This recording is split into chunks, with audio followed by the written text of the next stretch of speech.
In the fourth discussion, the dietary fats discussion of the basic introductory nutrition lectures, we covered the types of dietary fats. There's omega-3, omega-6, monounsaturated and saturated fats.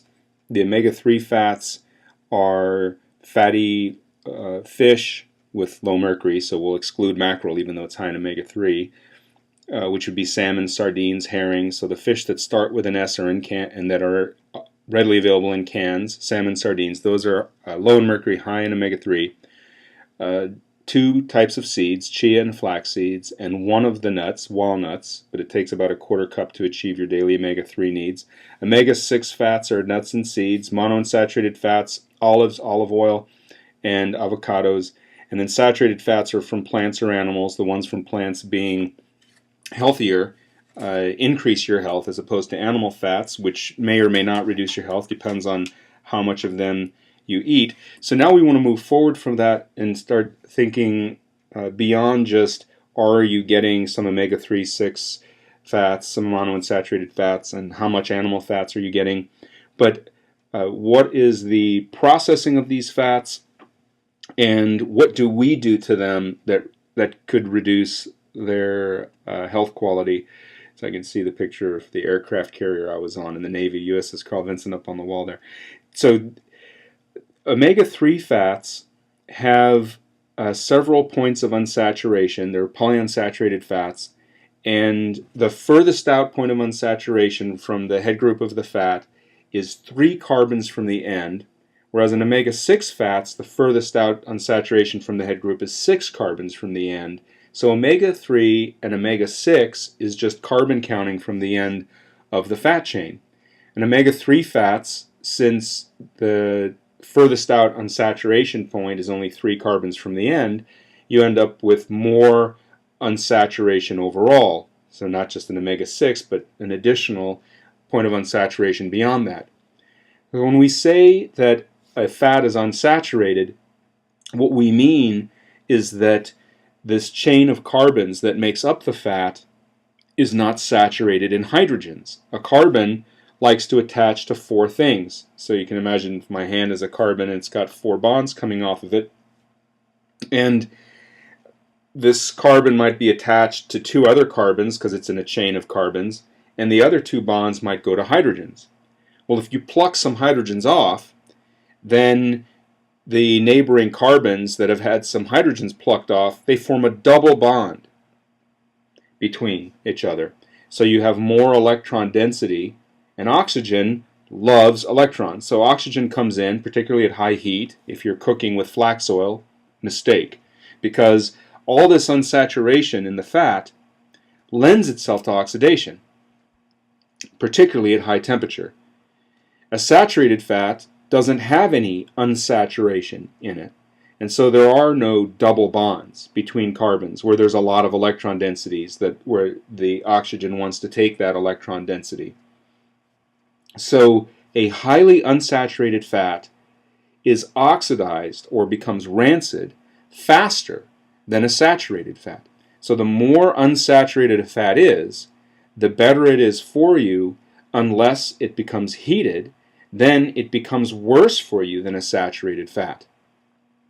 So flax oil, chia seeds, you could argue that salmon and sardines shouldn't be cooked, but you're just turning some of the fats rancid on the surface, not throughout the inner contents of the fish. So fish, throughout the scientific literature, increases health even though it's generally cooked.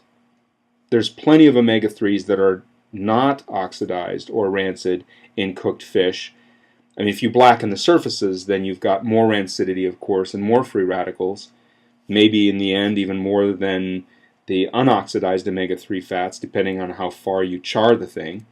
But generally, roasting nuts doesn't oxidize the fats throughout the inner volume of the nut, and cooking fish doesn't turn the fats rancid inside the fish. There'd just be some surface rancidity, but not enough for it to be a detriment to health. Studies with nuts, studies with fish intake ubiquitously show improvement in health.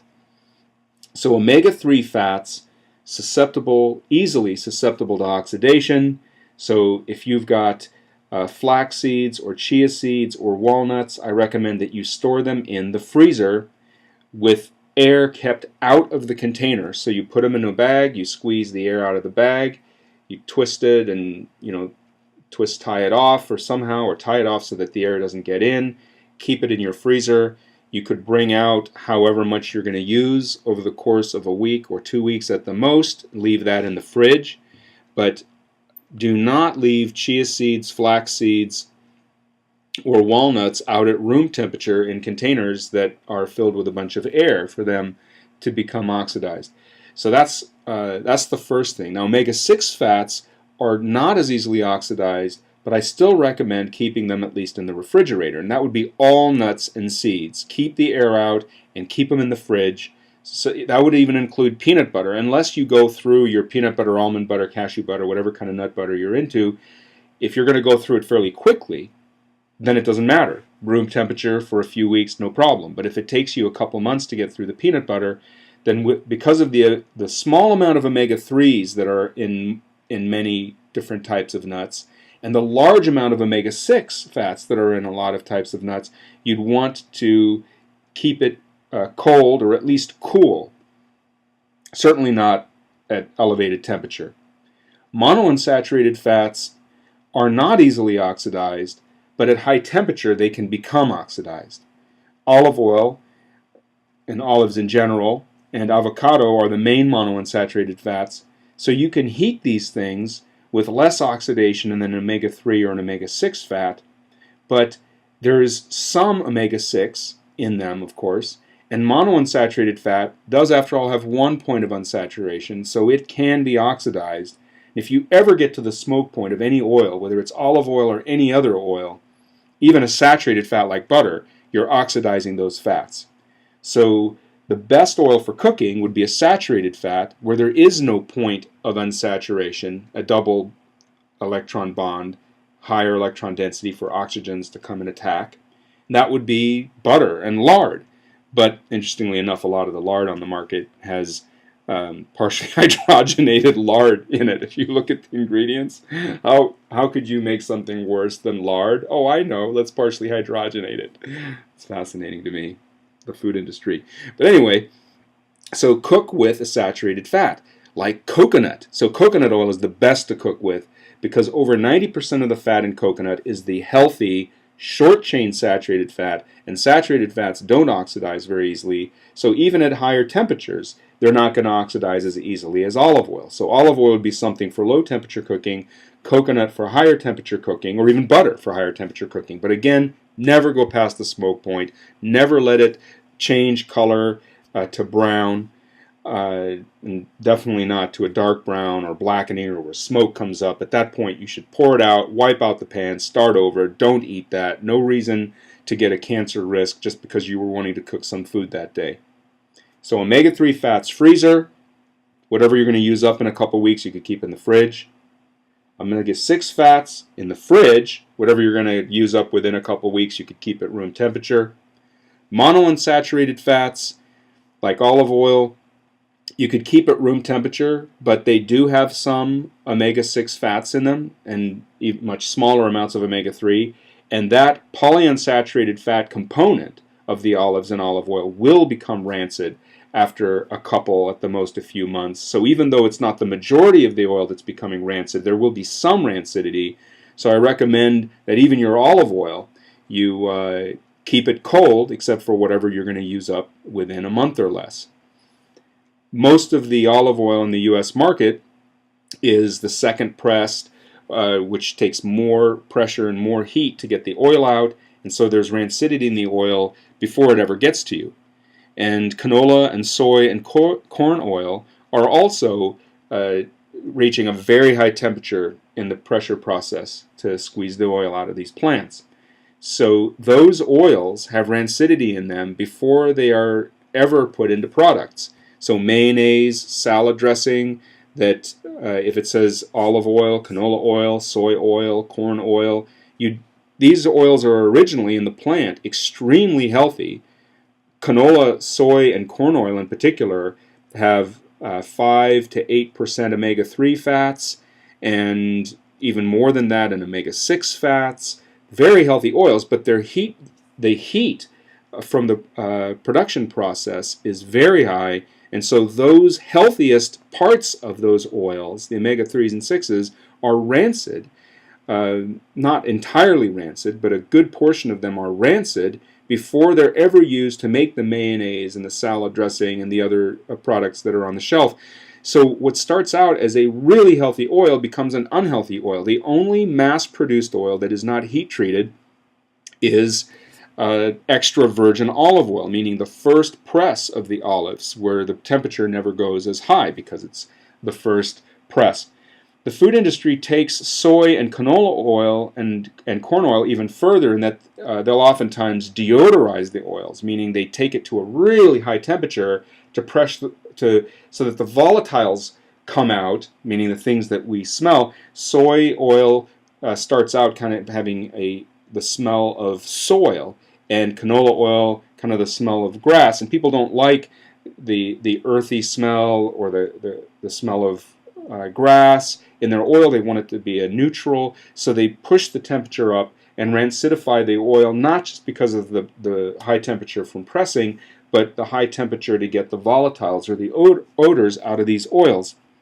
So you have to go with extra virgin olive oil, and even with coconut oil, you go with the extra virgin, meaning one press, or even better, use cocoa butter, which is just the blended up meat of the coconut where there's no pressing at all. And hopefully cold pressed. So oils would ideally be cold pressed across the board.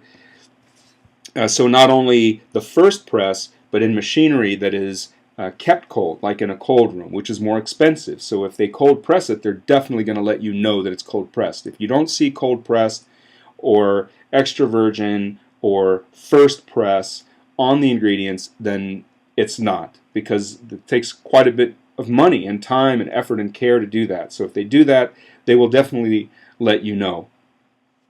So in optimizing your fat intake, as I discussed in the basic introductory nutrition course, the timing of fats in your day don't so much matter.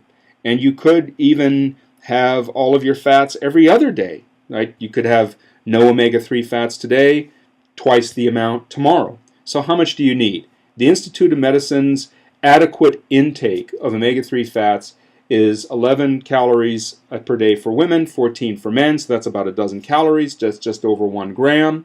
So around 1,200 milligrams of omega-3 fats, which is the equivalent of 2 small fish or flax oil tablets or 1 large one, or 1 to 1.5 tablespoons of ground up flax seeds or chia seeds, or a half teaspoon of the oil from one of those seeds, or a quarter cup of walnuts, which is about 250 to 300 calories worth of walnuts. So walnuts aren't as high in omega-3 as your flax or chia seeds or the 3 to 4 ounces of salmon or sardines that it takes.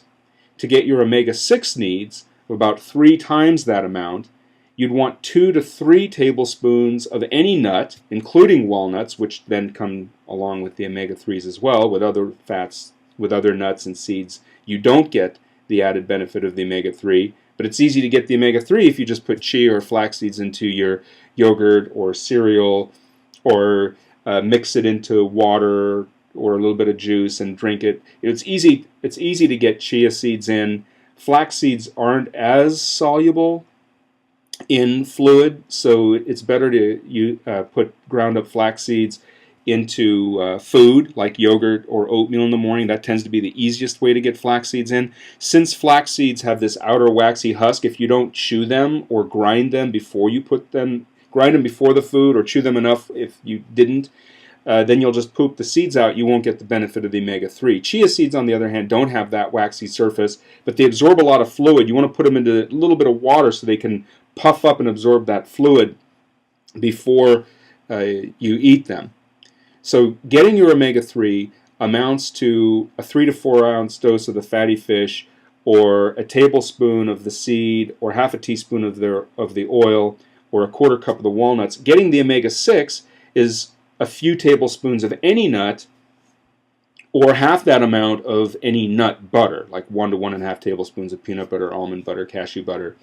In terms of choosing nuts, almonds are the highest in vitamin E, walnuts are the highest in omega-3, and macadamia nuts are the highest in monounsaturated fats, and cashews are the highest in saturated fats, about 20% of the total fats. But these are short-chain lauric acid saturated fats, which increase health. They don't reduce health, they increase health. So you should not avoid coconut or cashews except in just portion control, right? So if you're eating 2,000 calories a day and a fourth of that is fats, that's 500 calories.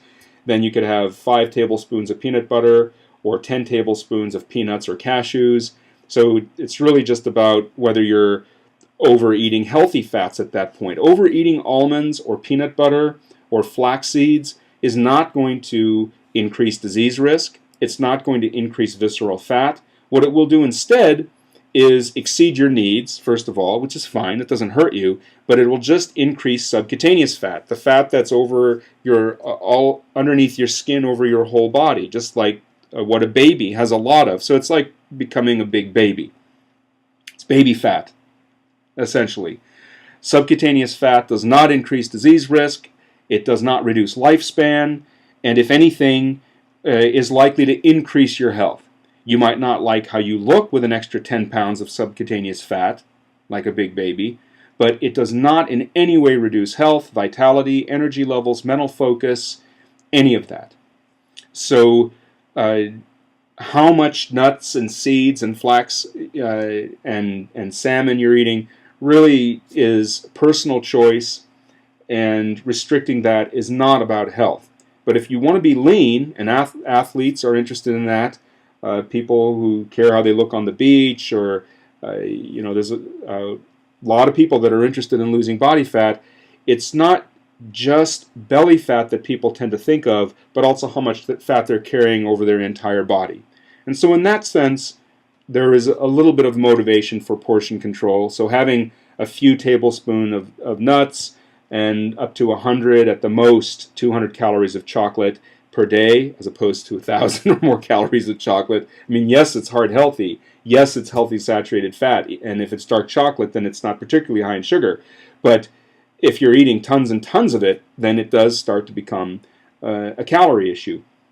So, in summary, omega-3 fats easily achieved as long as you're eating salmon, sardines, chia, flax, or walnuts. Omega-6 easily achieved if you have a few tablespoons of nuts or half that amount of any nut butter. And you could have twice the amounts I'm recommending here. It's just these are the the baseline needs. Monounsaturated fats, olives, avocado, and olive oil. That's where you can go a little bit higher in temperature. So olive oil is okay for cooking. And the more polyunsaturated fats, if it's omega-3, freezer, in the fridge, what you're going to use in the next few weeks. If it's omega-6, fridge, outside at room temperature, whatever you're going to use in the next few weeks. Monounsaturated fats do contain some omega-6 and much smaller amounts of omega-3. So that small part that can become rancid over time should motivate you to keep your monounsaturated fat sources also in the fridge, except what you're going to use in the next couple weeks. So the peanut butter, the olive oil that you're not going to use in the short term, put it in the fridge somewhere. And saturated fats should not be avoided if they're from plants, except just the portion issue, like we talked about with eating nuts and seeds and salmon and sardines. The animal fats may or may not be an issue. How much of it is it the amounts that come from corn-feeding cows? How much of the problem is from overcooking meats, and which has nothing to do with whether there's fat in there or not. So the word is still out on how bad, or whether the different amounts of fats. If you're at 5 to 10% of animal fats in your diet, it's unlikely that there's an issue with that. But don't combine your concept of plant-saturated fats from cocoa beans, from coconut and palm, with saturated fats from animals. They're very different chain length and have very different effect on the body.